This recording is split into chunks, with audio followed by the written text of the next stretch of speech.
اللهم صل على سيدنا محمد يا رب صل وسلم. الحمدللہ نحمدہ ونصلی علی رسولہ الکریم. آج ہمارا لیکچر نمبر 14. ٹھیک ہے, آج ہم سورہ کوثر پڑھیں گے. اعوذ باللہ من الشیطان الرجیم, بسم اللہ الرحمن الرحیم. انا اصل میں تھا انا نا. انا کا معنی ہوتا ہے بے شک. بھائی بعض لوگ شکایت آ رہے ہیں ہمیں ہماری نظر کمزور ہے, ہمیں وائٹ بورڈ پہ نظر نہیں آتا. تو بھائی نظر نہیں آتا تو میں جو بول رہا ہوں وہ تو سمجھ میں آ رہا ہے نا, تو اس حساب سے لکھ لیا کریں. انا اس کا معنی کیا ہے؟ بے شک, یقیناً. نا کسے کہتے ہیں؟ ہم کو. یہ ضمیر پڑھ چکے ہیں نا آپ. انا نا اصل میں تھا انا نا, بے شک ہم. تو انا نا کو عرب لوگ انا بھی کہہ دیتے ہیں, ایک نون کو غائب کر دیتے ہیں. تو پڑھا کیا جاتا ہے یہ اننا.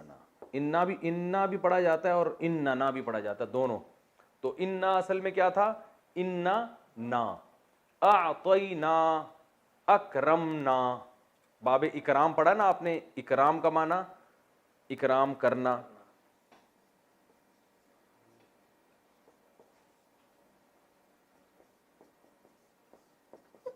تو اعطاین,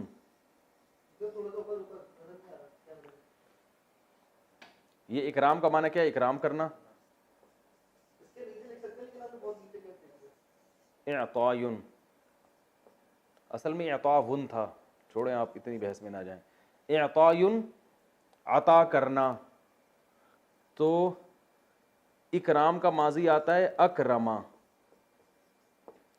اکرام کیا اس ایک شخص نے گزرے ہوئے زمانے میں. تو اعطاین کا ماضی کیا آئے گا؟ اعطایا. اعطایا عطا کیا اس نے. عطا سے نکلا ہے نا, اردو میں استعمال ہوتا ہے. اللہ کی عطا ہے بھائی, کہتے ہیں نا اللہ کی کیا ہے؟ عطا ہے. تو اعطایا عطا کیا اس نے. اب آپ گردان پڑھیں. ضرب ضربا ضربو, ضربت ضربتا ضربنا, ضربتا ضربتما ضربتم, ضربتی ضربتما ضربتن, ضربتو ضربنا. تو اعطی اکرمنا اعطینا. ٹھیک ہے نا. اکرما اکرما اکرمو اکرمت اکرمتا اکرمنا اکرمتا اکرمتما اکرمتم اکرمتی اکرمتما اکرمتمنا اکرمتو اکرمنا. اکرمنا اعطینا, عطا کیا ہم نے. بہت آسان ہے اگر دماغ استعمال کیا جائے. اعطینا جیسے اکرمنا. ٹھیک ہے. عطا کیا ہم نے. کا وہی ضمیر ہے, ہوا ہما ہم یا ہما, کا کما کم کی کما کننا. تو یہ بتا چکا ہوں میں کا معنی آپ کو. تو خطاب رسول اللہ صلی اللہ علیہ وسلم کو ہے. انا اعطیناک الکوثر.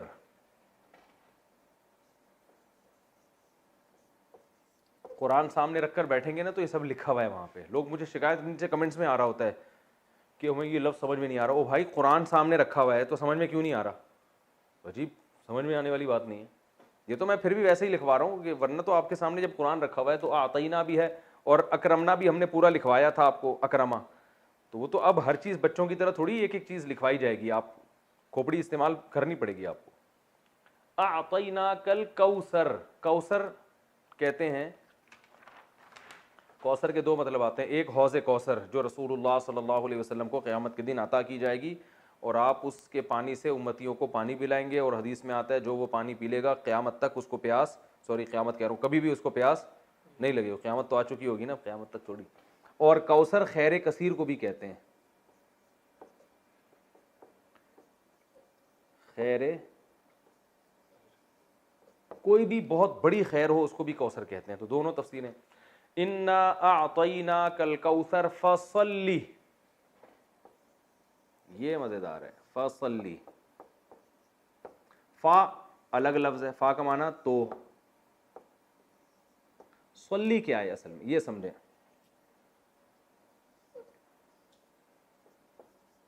صلی یہ کیا ہے؟ باب تفعیل آپ نے پڑھا تھا نا, تسبیح.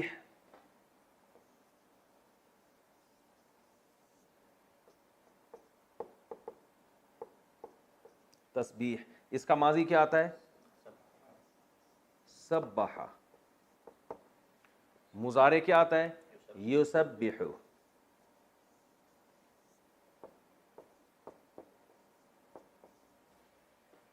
امر کیا آئے گا؟ امر بنانے کا طریقہ کیا تھا؟ یہاں سے یا کو گڑچ کیا اور آخر حرف کو کیا کر دیا؟ بولو بھائی. ساکن. تو کیا بن گیا؟ سبح. یا کو حذف کیا. پہلا حرف چونکہ زبر ہے پہلے پہ جزم نہیں ہے اس لیے شروع میں الف لانے کی ضرورت نہیں ہے تو یہ بنتا ہے سبح. یہ آرڈر کا صیغہ. اس کا مطلب کیا ہے؟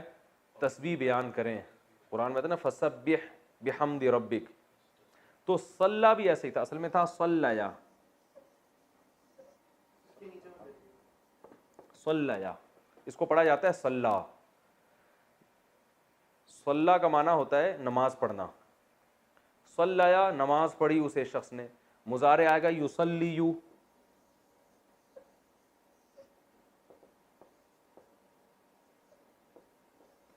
یصلیو جس کو پڑھا جاتا ہے یصلی. یہ یا آ رہا ہے نا, واو الف اور یا حروف گڑبڑیاں ہیں نا تو یہ چینج ہو جاتے ہیں. تو یہ پڑھا جاتا ہے یصلی. کیا پڑھا جاتا ہے؟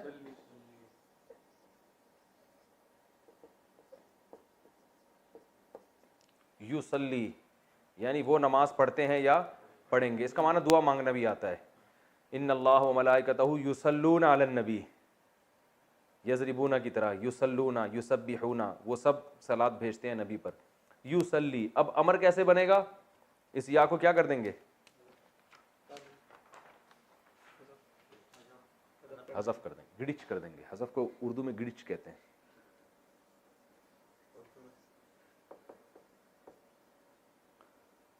یصلی ٹھیک ہے نا.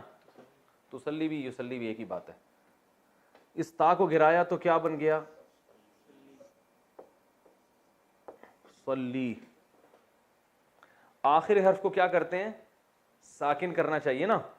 جیسے یسبح میں سبح, تو صلی میں آخری حرف کو دیکھا یہ پہلے سے ہی ساکن ہے تو اب ہمیں تو کرنا ہے کچھ نہ کچھ. بس ہم نے ساکن کرنا ہے. امر بنا رہے ہیں ہم تو ہم نے کیا یار جو ساکن ہے نا اب اس کو مزید ساکن کرنے تو کر نہیں سکتے, اس کو اڑا ہی دو. اور ویسے بھی حروف گڑبڑی ہے نا, واو الف یا واول حروف ہیں تو یہ آگے پیچھے ہوتے رہتے ہیں. تو کیا کر دیا؟ صلی. تو یہ امر میں یہ آخری حرف میں اگر یہ یا رہا ہوتا ہے نا تو اس کو غائب ہی کر دیتے ہیں. سمجھ میں آ گیا؟ ٹھیک ہے. نہیں آیا تو صلی امر کا صیغہ ہے, بس یہ ذہن میں رکھیں. باب تفعیل ہے تسبیح کی طرح. صلی. صلی کا معنی نماز پڑھو. تو بھی کہتے ہیں نا صلو علی الحبیب. یہ صلو علی الحبیب کیا ہے؟ یہ آپ کو گرین چینل میں ملے گا. صلو علی الحبیب اصل میں تھا صلیو. اب یہ گرین چینل والوں کو یہ بات کا پتہ نہیں ہے کہ نہیں ہے کہ یہ اصل میں کیا تھا. صلیو علی الحبیب تھا اصل میں. سبحو کی طرح. جیسے سبح ابھی میں نے آپ کو بتایا اس کا معنی ہے تسبیح بیان کر تو ایک آدمی. سبحا تم دونوں. سبحو تم سب تسبیح بیان کرو. تو اصل میں تھا صلیو علی الحبیب. لیکن یا آ رہا ہے حروف گڑبڑی ہے تو صلیو میں گھمانا تھا تو انہوں نے سلو ہو گیا. کیا بنا دیا اس کو؟ سلو.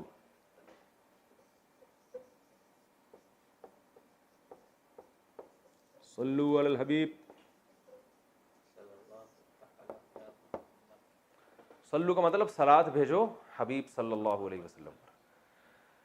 تو یہ سمجھ میں آ گیا. فصلی. فصلی لی ربی کا. فصلی کا معنی نماز پڑھیں آپ. لی کا معنی لیے. رب کا معنی رب. ربی کا آپ کا رب. نماز پڑھیے آپ اپنے رب کے لیے. ونحر واو کا معنی اور. انحر تھا اصل میں اسمع کی طرح. افتح کی طرح. فتح یفتحو. تو نہرا ینحرو ضربہ کی طرح ہے. نہر کا معنی ہوتا ہے اونٹ ذبح کرنا. اونٹ کو جو گلے میں چاقو مار کے گراتے ہیں اس کو کیا کہتے ہیں عربی میں؟ نہر. تو ون اصل میں تھا و انحر پڑھا جاتا ہے ملا کے ونحر تو الف سائلنٹ ہو جاتا ہے. ونحر. فصلی آپ نماز پڑھیں. لی ربی کا اپنے رب کے لیے. ونحر اور قربانی کریں آپ. لکھا ہوا تو ہے اونٹ کی قربانی مگر مراد اس سے ہر قسم کی قربانی. فصلی لربک وانحر. یہ کلیئر ہو گیا؟ اچھا بھائی اب اس کی ہم تفسیر بیان کر دیتے ہیں. اوہ سوری پوری آیت ہی چھوڑ دی ہم نے. ان شانئک هو الابتر. جزاک اللہ. ان بے شک شانئ،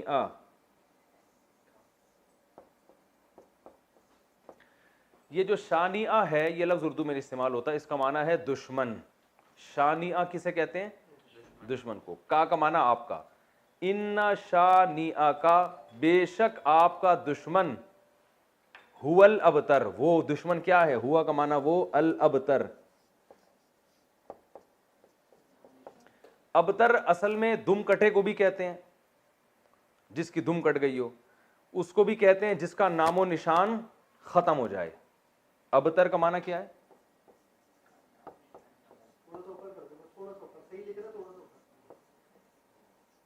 نام و نشان باقی نہ رہے. لکھا ہوا سمجھ میں نہیں آ رہا تو پڑھا ہوا تو سمجھ میں آ رہا ہے نا. ابتر جس کا نام و نشان باقی نہ. اردو میں استعمال ہوتا ہے یار میری تو حالت ابتر کر دی ہے اس نے، کہتے ہیں نا اتنی ابتر حالت ہے. مشکل اردو میں استعمال ہوتا ہے لیکن ہوتا بہرحال ہے. ابتر بہت بری حالت ہو گئی ہے، یعنی اچھے معنی میں استعمال نہیں ہوتا. ابتر میں لکھ دیتا ہوں.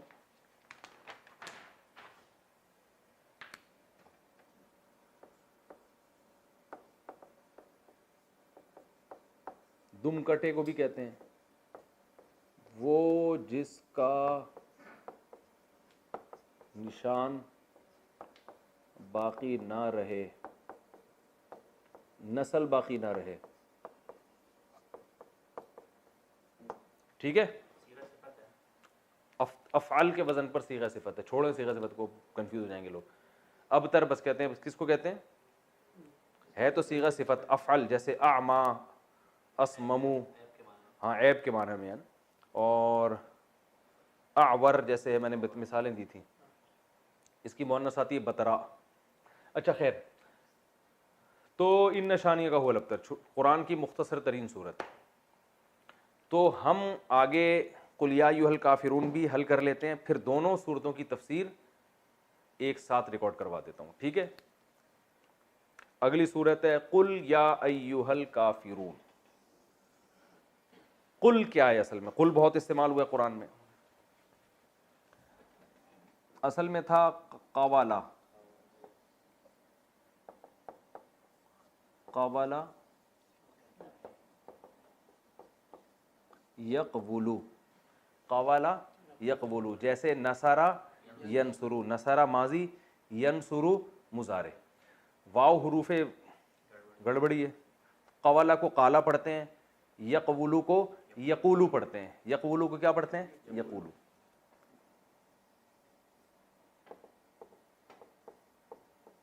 وہ کہتا ہے یا کہے گا. جب امر بناتے ہیں تو سب سے پہلا کام ہمارا کیا ہوتا ہے؟ اس یا کو گرا دیتے ہیں، مارکیٹ سے کیا کر دیتے ہیں؟ شارٹ. یہ بن گیا قولو. کیا بن گیا؟ قولو. صاف کر کے لکھ دیتا ہوں یہاں پہ موٹا موٹا.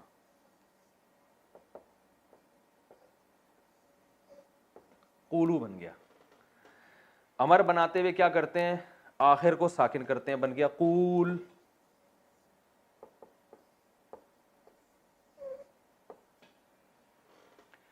شروع میں الف لے کر آتے ہیں اگر پہلا حرف ساکن ہو، نہیں ہو تو کچھ لانے کی ضرورت نہیں ہے. تو یہ کیا بن گیا؟ قول. اس کا معنی ہے کہو. ایک آدمی سے خطاب ہو رہا ہے، کہہ.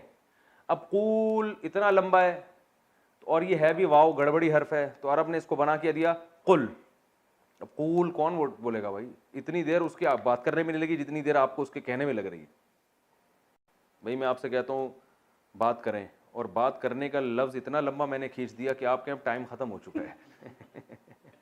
ایسا ہی ہے نا کہ آپ نے جتنی دیر میں مجھے بات کرنے کے لیے کہا ہے تو میرے بات کرنے کا ٹائم بھی آپ پی گئے ہیں. تو اگر آپ بولیں نا قول، وہ کہے گا قول کچھ کہنے کے قابل چھوڑا نہیں ہے، ٹائم ختم ہو گیا، میٹنگ کا ٹائم، آپ جا سکتے ہیں. تو اس لیے عربوں نے کیا کیا؟ قول کو شارٹ کر کے کیا کر دیا، اور بہت اچھا کام کیا.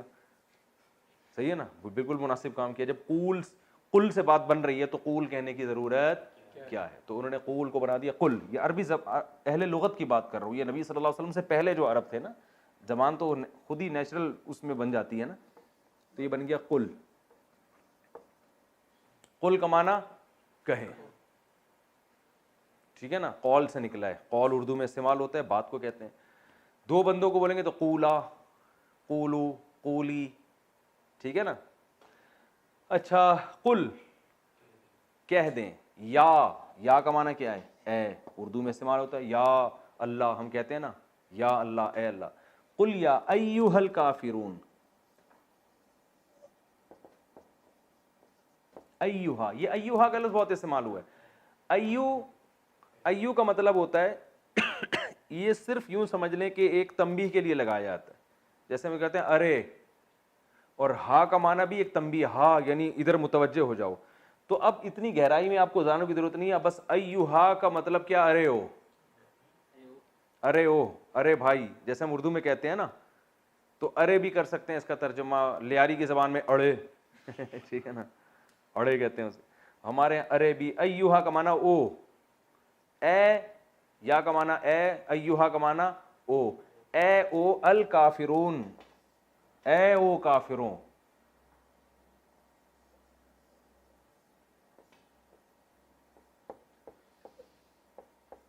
کافرون کون سا صیغہ ہے, کافر کی جمع ہے. کفارا یکفرو, نصارا ینصرو. اس میں فاعل آتا ہے ضاربن, تو اس کا آئے گا کافرون. جمع آتا ہے ضاربون, تو اس کا آئے گا کافرون. اے کافرو. نہیں آ رہی بات سمجھ میں تو رہنے دیں بھائی. قل یا ایھا الکافرون, اے کافرو, یہ ان سے خطاب ہے. لا اعبدو,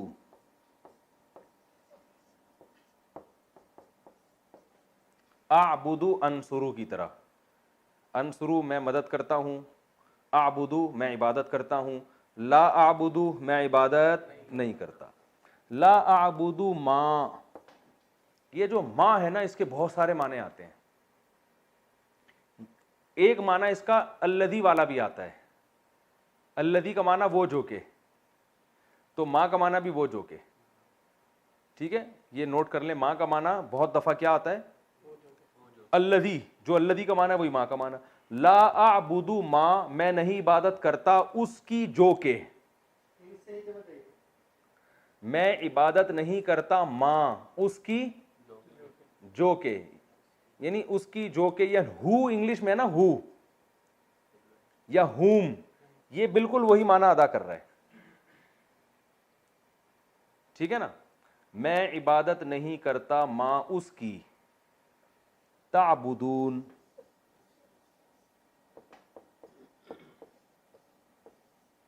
تعبدون تنصرون کی طرح. تنصرو تم مدد کرتے ہو, تنصرو, تنصرانی, تنصرون تم سب مدد کرتے ہو, تعبدون تم سب عبادت کرتے ہو. مطلب کیا ہو, میں عبادت نہیں کرتا ماں اس کی, تعبدون تم عبادت کرتے ہو جس کی. بہت آسان. میں عبادت نہیں کرتا اس کی جس کی عبادت تم کرتے ہو. ولا, واو کا معنی اور, لا کا معنی نہیں, انتم کا معنی انتم. میں نے بتایا تھا نا انٹی اور انتم کا فرق بتایا تھا. انتم عابدون, ضاربون کی طرح, کافرون کی طرح, قاتلون کی طرح. قاتل قتل کرنے والا, قاتلون بہت سارے. تو عابد عبادت کرنے والا, عابدون بہت سارے عبادت کرنے والے.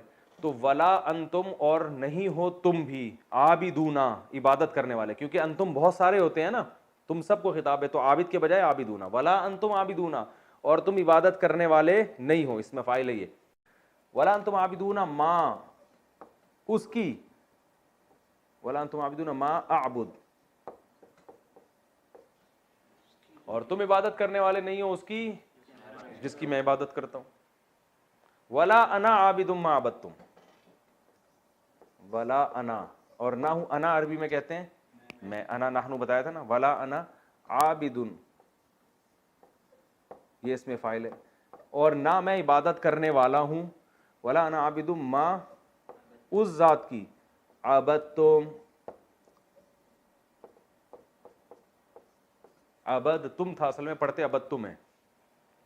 ضرب تم کی طرح, نصر تم, بھائی دیکھو نا، ضرب ضربا ضربو، ضرب ضربتا ضربنا، ضربتا ضربتما ضربتم، تم سب مارتے ہو، عبدتم تم سب عبادت کرتے ہو، ولا انا عابدن اور نہ ہی میں عبادت کرنے والا ہوں، ماں اس معبود کی، عبدتم جس کی تم عبادت کرتے ہو. پھر دوبارہ تکرار کیا اسی مضمون کا، ولا انتم عابدون ما اعبد، یہی آیت دوبارہ آئی ہے، اور نہ تم عبادت کرنے والے ہو ماں اس ذات کی، عابد جس کی عبادت میں کرتا ہوں. لکم، لام کا معنی لیے، کم کا معنی تمہارے، لکم دینکم،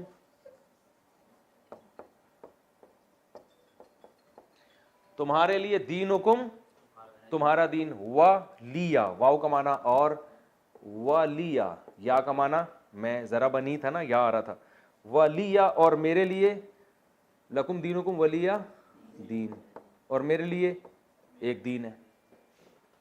یہ تو ترجمہ بتا رہا ہوں نا، لکم دینکم تمہارے، تمہارا دین، ولی دین اور میرے لیے بھی ایک دین ہے. ایک کا ترجمہ تنوین سے کر رہا ہوں. جب بھی دو زبر دو سے دو پیش آتا ہے نا تو اس کا معنی کوئی یا ایک لگتا ہے. سمجھ میں آ گیا؟ ٹھیک ہے، نہیں ہے تو زیادہ پیچیدگیوں میں جانے کی ضرورت بالکل بھی نہیں ہے. تو بس لکم دینکم ولی دین، تمہارے لیے تمہارا دین اور میرے لیے دین، ایک الگ دین ہے میرے لیے. تو یہ سورہ کوثر اور سورہ کافرون. کتنا ٹائم باقی ہے بھائی؟ 19 منٹ باقی ہیں ابھی. تو سورہ کوثر اور سورہ کافرون کا میں نے آپ کو جو گرامر کے لحاظ سے حل کر دیا. اب ہم آگے اس کی تفسیر پڑھتے ہیں. تو اب ہم انشاءاللہ اس کی تفسیر پڑھیں گے. پہلے سورہ کوثر ہم نے پڑھی ہے. کوثر عربی میں خیر کثیر کو کہتے ہیں. اس سورت کا ایک شان نزول ہے. شان نزول اس کا یہ ہے کہ رسول اللہ صلی اللہ علیہ وسلم جب مکہ مکرمہ میں تھے تو آپ صلی اللہ علیہ وسلم نے لوگوں کو توحید کی دعوت دی. تو بہت سو نے قبول کی، بہت سو نے انکار کیا. آپ صلی اللہ علیہ وسلم کے دشمن پیدا ہو گئے. عرب میں نرینہ اولاد کو ایک بہت بڑا تحفہ سمجھا جاتا تھا. آپ صلی اللہ علیہ وسلم کے نرینہ اولاد نہیں تھی. آپ کے بیٹے پیدا ہوئے قاسم، اور ان کا انتقال ہو گیا. تو اس پہ جو ہے نا مشرکین مکہ نے یہ شور مچانا شروع کر دیا کہ دیکھو یہ تو ابتر ہے معاذ اللہ، یعنی ان کی تو نسل ہی ختم ہو رہی ہے، ان کا تو اثر ہی ختم ہو جائے گا، اور جو دین یہ لے کر آئے ہیں ان کے دنیا سے جانے کے بعد وہ دین ختم ہو جائے گا. کیونکہ عموماً ایسا ہوتا ہے کہ باپ کے جانے کے بعد بیٹے جو ہے وہ قائم مقام بنتا ہے اور وہ اسی ویژن کو لے کے آگے چلتا ہے. تو ان کو یہاں ویسے بھی لوگ فالو نہیں کر رہے ہیں مکہ میں، اور ان کی اپنی کوئی اولاد بھی نہیں ہے، یعنی نرینہ اولاد بھی نہیں ہے، کیونکہ نسل تو نرینہ اولاد سے چلتی ہے. تو اس لیے جو ہے نا یہ ابتر ہے معاذ اللہ. ابتر کا معنی ان کا نام و نشان ختم ہونے والا ہے. تو نبی صلی اللہ علیہ وسلم بشر تھے. آپ کو یہ تانے سن کے غم ہوتا تھا. انسان کو بہرحال ہوتا ہے جب کوئی اس کے خلاف منفی پروپیگنڈا کرتا ہے. تو اللہ تعالیٰ نے آپ صلی اللہ علیہ وسلم کی تسلی کے لیے یہ آیات نازل فرمائی. عاص ابن وائل ایک بہت اسلام دشمن تھا، عرب کا سردار تھا، اس نے یہ پروپیگنڈا بہت کیا تھا. تو اس پر سورہ کوثر نازل ہوئی. انا اعطیناک الکوثر، اے نبی ہم نے آپ کو خیر کثیر دی ہے. خیر کثیر سے مراد آپ کو جو ہم نے اسلام دیا ہے وہ اتنی بڑی خیر ہے کہ اگر آپ کے کوئی نرینہ اولاد نہیں بھی ہے تو اس کے مقابلے میں اللہ نے آپ کو جو دین دے دیا، اس کی دینی دنیا کی برکتیں بھی حاصل ہوں گی اور آخرت میں بھی. تو یہ خیر کثیر کے ہوتے ہوئے اگر آپ کے نرینہ اولاد نہیں ہوتی تو آپ کو غم کرنے کی ضرورت نہیں ہے. اور دوسری تفسیر کے مطابق ہم نے آپ کو حوض کوثر دی ہے. تو آپ صلی اللہ علیہ وسلم میدان حشر میں اپنے امتیوں کو پانی پلائیں گے. جب لوگ پیاس سے بلک رہے ہوں گے تو یہ آپ کی خصوصیت ہے کہ اس وقت اللہ نے آپ کو ایک نہر آپ کے اختیار میں دی ہوگی جس سے آپ اپنے چاہنے والوں کو پانی پلائیں گے اور پھر ہمیشہ کے لیے ان کی پیاس بجھ جائے گی. تو جس کو اتنی بڑی نہر ملی ہو، اتنا اس کو عزت مل رہی ہو آخرت میں، تو اس کو ایسی شخصیت کو کہ اگر نرینہ اولاد نہیں ہوتی تو وہ یہ غم کوئی غم نہیں ہے ان کے لیے. تو یہ دو خوشخبریاں دی گئیں. انا اعطیناک الکوثر، اے نبی ہم نے آپ کو کوثر عطا کی ہے. اب چونکہ اللہ نے ایک نعمت کی ہے تو اللہ فرما رہے ہیں کہ آپ پر بھی شکر واجب ہے. وہ شکر کیا ہے؟ فصلی لربک، آپ اپنے رب کے لیے نماز پڑھیے، ونحر اور قربانی کیجیے. دو کام آپ کریں گے، نماز اور قربانی، تو اس کا صلہ اللہ آپ کو کیا عطا فرمائے گا؟ ان شانئک ھو الابتر، آپ کا دشمن آپ کو تانے دے رہا ہے کہ آپ ابتر ہیں، آپ کی نسل ختم ہونے والی ہے. تو ہم آپ کو یہ خوشخبری دے رہے ہیں کہ آپ دین پر مضبوطی سے قائم رہیے، آپ کے دشمن کی نسل ختم ہونے والی ہے. تو ان کے جسمانی بیٹے تو ہوں گے، روحانی اولاد نہیں ہوگی ان کے، جس کا نتیجہ یہ نکلے گا کہ ان کے درجنوں بچے ہو کے بھی ان کا نام و نشان مٹ جائے گا. باپ دیکھیں عرب کے بہت اولاد ہوا کرتی تھی لیکن آج ان عرب کے سرداروں کا نام لینے والا کوئی بھی نہیں ہے، نہ ابو جہل کو پوچھا جاتا ہے، نہ ابو لہب کو، نہ عاص بن وائل کو۔ تاریخ میں ان کا تذکرہ ایک برے عنوان سے، برے نام سے کیا جاتا ہے، کوئی ان کو عزت دینے والا نہیں، حتیٰ کہ ان کی اولادیں بھی آگے جا کے مسلمان ہو گئیں، انہوں نے بھی اپنے باپ دادا کا ذکر چھوڑ دیا۔ تو یہ اس صورت میں اللہ تعالیٰ کا ارشاد ہے۔ اچھا، اب اس میں جو کچھ علمی باتیں ہیں، نمبر ایک کہ اللہ تعالیٰ نے جب بھی کسی پر کوئی انعام کیا ہو، احسان کیا ہو، تو اللہ تعالیٰ چاہتے ہیں کہ اس کا تم شکر ادا کرو۔ تو اسی وجہ سے آپ صلی اللہ علیہ وسلم کو اس صورت میں خطاب کیا گیا کہ ہم نے آپ کو جب کوثر عطا کی ہے تو آپ اللہ کے بندے ہیں، لہذا آپ پر بھی اللہ کا شکر ادا کرنا واجب ہے۔ پہلی بات تو یہ پتہ چلی۔ دوسری بات یہ پتہ چلی کہ شکر ادا کرنے کا طریقہ ہمیشہ سے وہی ہوگا جو اس صورت میں بیان کیا ہے، ایک نماز اور ایک قربانی۔ نماز ہمیشہ یاد رکھیں کہ لیبل ہے جسمانی عبادت کا، اور قربانی لیبل ہے مالی عبادت کا، کیونکہ جب آپ جانور، عرب میں اونٹ جو ہے نا یہ بہت قیمتی مال تھا، تو اتنے قیمتی مال کو کاٹ دینا یہ بہت بڑی قربانی سمجھی جاتی تھی۔ تو مطلب کیا ہے کہ آپ نے اللہ کو راضی کرنے کے لیے اپنے جسم کو بھی کھپانا ہے جیسے کہ نماز میں کھپایا جاتا ہے، اور اپنے مال کو بھی قربان کرنا ہے جیسے کہ قربانی میں کیا جاتا ہے۔ تو مراد صرف نماز اور قربانی نہیں ہے، بلکہ یہ ایک لیبل ہے، اور قرآن کا یہ طریقہ رہا ہے کہ وہ جزیات کے ضمن میں اصول اور قاعدے بیان کرتا ہے، مثالوں سے پورا ایک جو ہے نا لا بیان کرتا ہے، قانون بیان کرتا ہے۔ تو یہاں بھی ایک قانون بیان کیا جا رہا ہے کہ شکر کا دو طریقے ہیں، ایک جسمانی عبادت بھی اور مالی عبادت بھی، مال بھی خرچ کرنا ہے اور جو ہے جسمانی عبادت بھی کرنی ہے۔ اب تمام جسمانی عبادتیں اس میں آ گئیں، کیونکہ نماز سب سے اہم ہے اس لیے اللہ نے اس کو ذکر کیا، اس میں روزہ بھی آ گیا، اس میں حج بھی آ گیا، اور اس میں جو کچھ بھی ہم اللہ کے لیے اپنے جسم کو کھپاتے ہیں سب کچھ آ گیا، اور مال میں تمام مالی عبادتیں آ گئیں، زکوٰۃ بھی آ گیا، فطرانہ بھی آ گیا، اور اللہ کی مخلوق کو اللہ کو خوش کرنے کے لیے اللہ کی مخلوق کو کھانا کھلانا، یعنی ہر وہ عبادت جس میں قربانی کا عنصر ہو۔ تو قربانی یعنی مالی قربانی کا عنصر ہو، تو مالی قربانی جو ہے وہ غریبوں کو کھانا کھلا کے بھی حاصل ہوتی ہے، رشتہ داروں پہ خرچ کرنا اور ضرورت مند کو قرضہ دینا، یہ تمام کی تمام چیزیں اس میں داخل ہیں۔ تو یہ بھی اس سورت سے ہمیں پتہ چلتا ہے، اور یہ تو دوسری بات ہوئی۔ اور تیسرا جو سبق ہمیں اس سورت سے ملتا ہے وہ یہ ملتا ہے کہ جب آپ اللہ کا شکر ادا کرتے ہیں اور آپ اللہ کے حکام کو فالو کرتے ہیں تو روحانی نسل بہرحال آپ کی ہی بڑھتی ہے، اور اگر آپ اللہ کا شکر ادا نہیں کرتے تو آپ کی اولاد بھی آپ کو بھول جاتی ہے، جیسے کہ اولادیں تو ملی مشرکین مکہ کو مگر کوئی ان کو یاد نہیں رکھتا۔ تو آج بھی ہم دیکھتے ہیں کہ دینداروں میں یہ چیز نظر آتی ہے، ان کی اولادیں والدین کے مرنے کے بعد موت تک ان کے لیے دعائیں کرتی ہیں، موت تک صدقہ خیرات کرتی رہتی ہیں، پھر آگے نسلیں پیدا ہوتی ہیں وہ بھی اپنے باپ دادا کے لیے مغفرت کی دعائیں مانگتے رہتے ہیں۔ لیکن جو زیادہ نام نہاد لبرل لوگ ہیں وہ اپنی اولادوں پہ بڑا خرچ کرتے ہیں، مگر ہم دیکھتے ہیں کہ جب ان کے والدین کا انتقال ہوتا ہے تو اولادیں چند دنوں میں ان کو بھول جاتی ہیں۔ جتنا دین سکھایا ہوگا آپ کی اولاد آپ کو اتنا ہی یاد رکھے گی، اور آپ کی نسلیں آپ کو اتنا ہی یاد رکھیں گی، اور جتنا آپ نے اپنی اولاد کو دین سے دور کیا ہوگا تو آپ کی اولاد وراثت تو دبا کے لے گی، آپ سے سارے فائدے اٹھائے گی مگر آپ کو یاد نہیں رکھے گی۔ تو یہ صورت میں ہمیں سبق ملتا ہے، اللہ تعالیٰ عمل کی توفیق دے۔ اس کے بعد سورہ کافرون ہے۔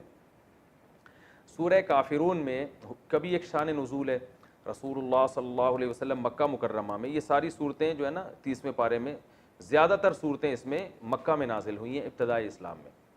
تو مشرکین مکہ رسول اللہ صلی اللہ علیہ وسلم کے پاس آئے اور کہنے لگے کہ آپ تو اپنی دعوت سے باز آتے نہیں ہیں، آپ بار بار ہمیں کہتے ہیں کہ بتوں کی عبادت چھوڑ دو، بتوں کی چھوڑ دو، اور ہم آپ کو کہتے ہیں کہ آپ ہمارے دین پہ آ جائیں، تو ایسا کرتے ہیں کوئی کمپرومائز کا راستہ اختیار کر لیتے ہیں، تو آپ ہمارے بتوں کی عبادت کر لیا کریں کبھی کبھار، اور ہم کبھی کبھار آپ کے اللہ کی عبادت کر لیا کریں گے، تو اس طرح جوڑ کے چلیں گے، ہمارے والے معبود بھی خوش ہو جائیں گے اور آپ کا اللہ بھی خوش ہو جائے گا۔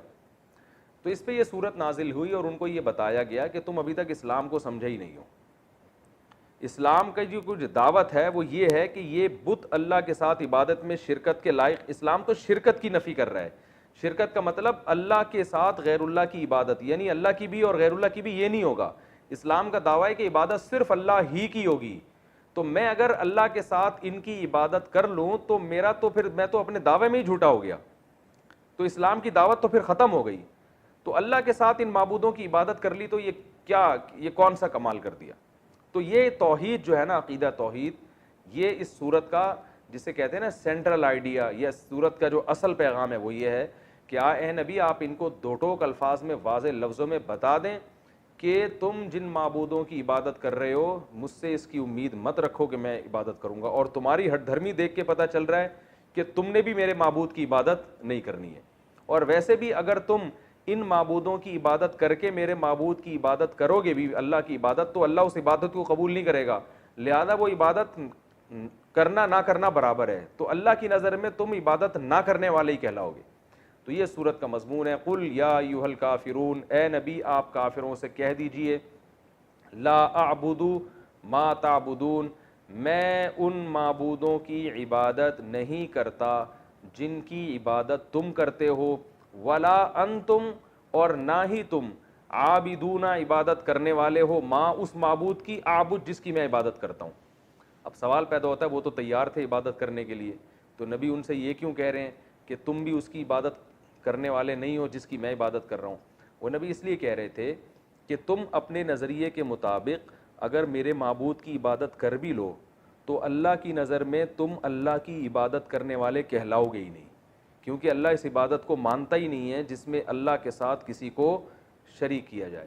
اس لیے بتا دیا کہ تم بھی میرے معبود کی عبادت کرنے والے نہیں ہو. تم اس خوش فہمی میں نہ رہو کہ تم ادھر بتوں کی بھی عبادت کرو گے اور اللہ کی بھی عبادت کرو گے تو کچھ دین حق کا حصہ تمہیں بھی مل جائے گا اور کچھ اللہ تمہیں کچھ نواز دے گا اس پہ, تو اس خوش فہمی میں مبتلا مت رہو. ولا انتم عابدون ما اعبد, تم کون سا عبادت کرنے والے ہو اس معبود کی جس کی میں عبادت کرتا ہوں, تو وہ عبادت تمہاری ہونا نہ ہونا برابر ہے. تو جیسے تم اپنے ہٹ دھرمی پہ قائم ہو اور شرک کر رہے ہو اور تم اللہ کی عبادت نہ کرنے والے شمار ہو رہے ہو, تو ایسے بھائی ہم بھی پھر اپنے دین پر مضبوط ہیں, ہم بھی تمہارے معبودوں کی عبادت نہیں کریں گے. تو اسی آیت کو پھر دوبارہ دہرایا گیا تاکید کے لیے کہ ولا انا عابد ما عبدتم, نہ میں اس کی عبادت کرنے والا ہوں جس کی عبادت تم کرتے ہو, ولا انتم عابدون ما اعبد, یعنی اسی مضمون کو تکرار کیا گیا. قرآن میں ایسا ہے کہ ایک آیت کو بار بار تکرار کیا گیا ہو تاکید کے لیے. جیسے ہم کسی کو بات سمجھاتے ہیں نا تو ایک دفعہ کہتے ہیں, پھر دو دفعہ کہتے ہیں, پھر تین دفعہ کہتے ہیں, تو یہ عرب کا ایک دستور تھا, اس طرح سے بات کو سمجھایا کرتے تھے. قرآن میں اس کی بہت مثالیں ملتی ہیں.